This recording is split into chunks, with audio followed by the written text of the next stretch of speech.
A nossa história de hoje é de um pianista e maestro muito conhecido no Brasil e no mundo, que começou a ser reconhecido o seu talento, o seu dom, quando tinha 13 anos, quando participou de um concurso onde tinha que tocar música clássica.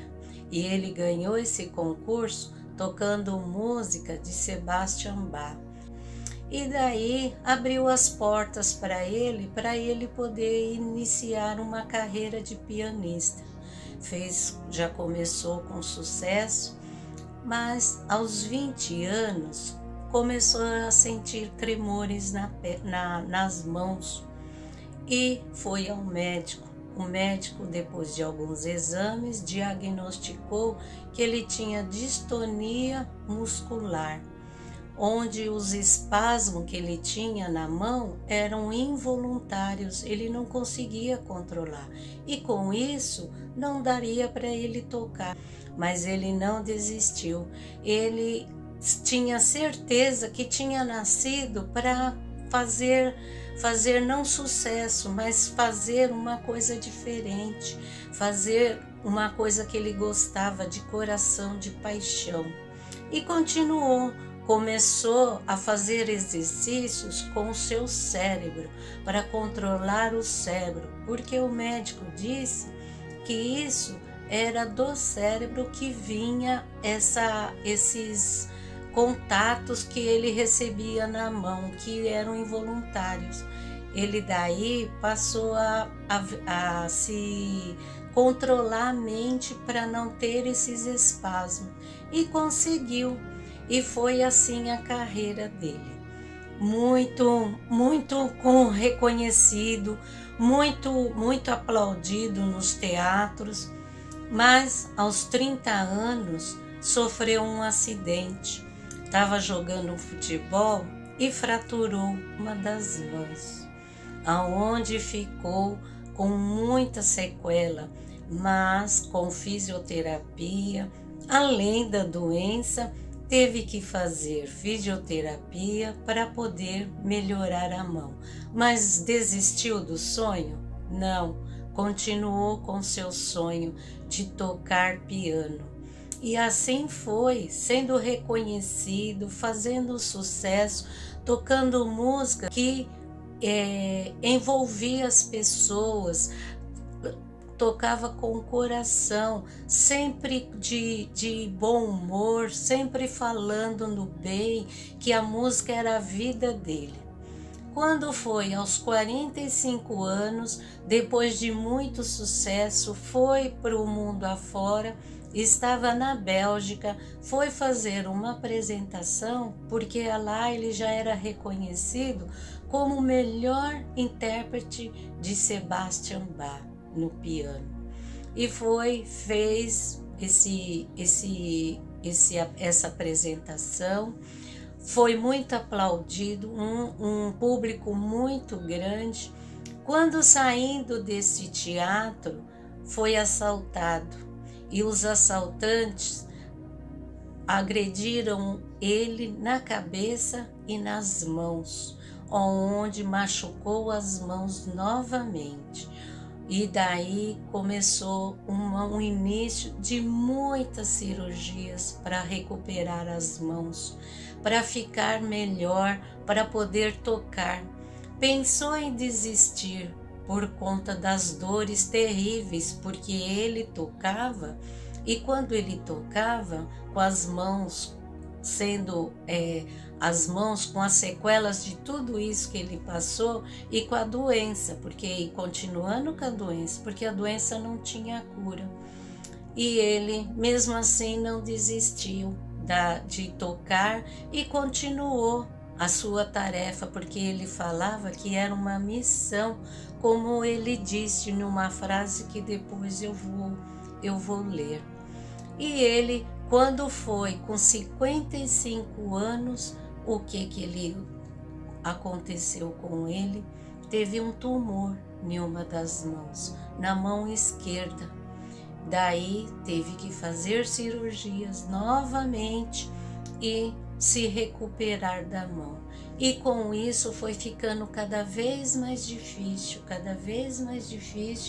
ele continuar a tocar, continuar a ir atrás do sonho dele. Com 62 anos, não aguentando mais de dores, anunciou que ia parar de tocar, que não iria mais tocar, que não tinha condições mais de tocar. Mas não queria parar, ele não queria se deixar vencer pela doença. E aí teve uma ideia de aprender a ser maestro, de reger. E nessa vontade ele teve um sonho com um maestro muito conhecido. E esse maestro disse que se ele estudasse, ia ajudar a ele. E daí ele foi, estudou para ser maestro e começou a reger já orquestras, onde também teve muito sucesso. E aos 67 anos fez uma apresentação num dos teatros mais famosos do mundo, que fica em Nova York, que são milhares de pessoas que vão lá só especialmente para ver esses shows que acontecem nesse teatro. Pois bem, esse maestro não se entregou. Este maestro se chama João Carlos Martins e continuou assim a sua carreira, incentivando os jovens, participou de cursos, dando cursos para jovens, fez convênios com entidades públicas de São Paulo, porque ele é natural de São Paulo. Fez convênios onde ensinava os jovens e nunca desistiu. E também com a ciência, ele, com o dinheiro que está ganhando, com o dinheiro que ganha com os seus shows, que ele é conhecido mundialmente, ele está patrocinando, fazendo uma campanha para os cientistas descobrirem a cura dessa doença, porque até hoje não se descobriu. E assim termina a nossa história, com uma história de superação, uma história de esperança. Isto é um sonho que ele não deixou acabar. E nós todos podemos ir atrás dos nossos sonhos.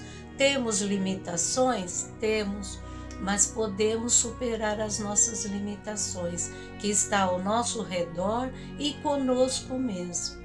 E eu vou terminar nossa história com uma frase que ele disse, que ele tenta unir o corpo e a alma através da arte, da ciência e da esperança.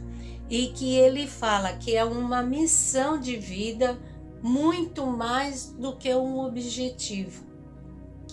E aonde ele também fala que onde ele completa a vida dele é fazendo isso, é superando os limites dele. Então, que tomemos como exemplo uma pessoa que é famosa e que também, como ele, existem muitos anônimos que estão superando os limites. Nós conhecemos pessoas, eu conheço pessoa que superou o limite, que não tinha condições de ajudar e ajudava, superando os limites dela. Então, que nós possamos ter bons exemplos de esperança, superação e não exemplos de desânimo, desesperança e desespero, que isso não nos leva a lugar nenhum. Pelo contrário, nós tendo esperança, nós vamos caminhando cada vez mais. Que Jesus nos abençoe, que Jesus nos proteja e que nós tenhamos sempre esperança. Gratidão por tudo. Que assim seja.